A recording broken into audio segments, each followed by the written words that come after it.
السلام علیکم تمام سننے اور جاننے والوں کو، دیکھنے والوں کو میری طرف سے السلام علیکم۔ میں آپ لوگوں کا دوست ماہر گلزار احمد ایڈووکیٹ۔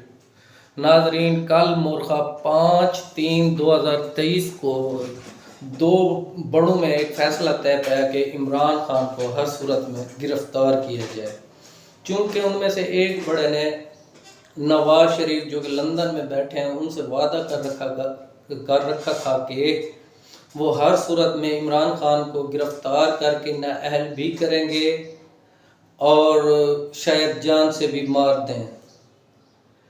لہذا اس سلسلے میں انہوں نے آئی جی اسلام آباد کو کل مورخہ 5/3/2023 کو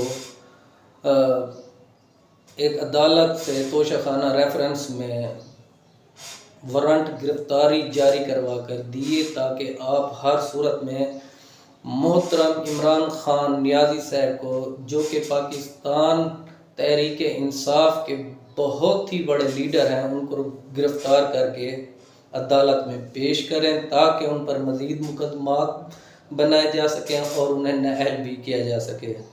لیکن چونکہ زمان پارک میں لوگوں کی بہت بڑی تعداد موجود تھی، لہذا آئی جی پنجاب، آئی جی اسلام آباد عمران خان کو گرفتار کرنے میں ناکام رہے۔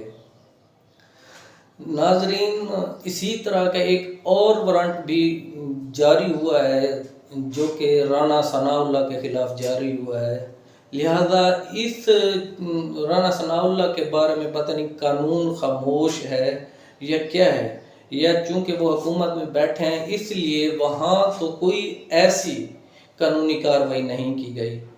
آپ ہی بتائیں عمران خان کا کیا قصور ہے؟ یہی کہ وہ پاکستان کی تاریخ کا سب سے بڑا لیڈر ہے، وہ ایک عظیم رہنما ہے، وہ مسلم ممالک کا لیڈر ہے، مسلم امت کا لیڈر ہے۔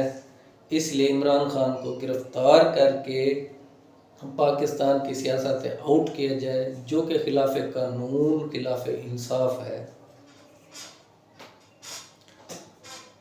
آپ بتائیں کیا ایسا کرنا چاہیے؟ عمران خان کو گرفتار کرنا چاہیے؟ اپنے کمنٹس دیں، ویوز دیں اور میری حوصلہ افزائی کریں۔ شکریہ۔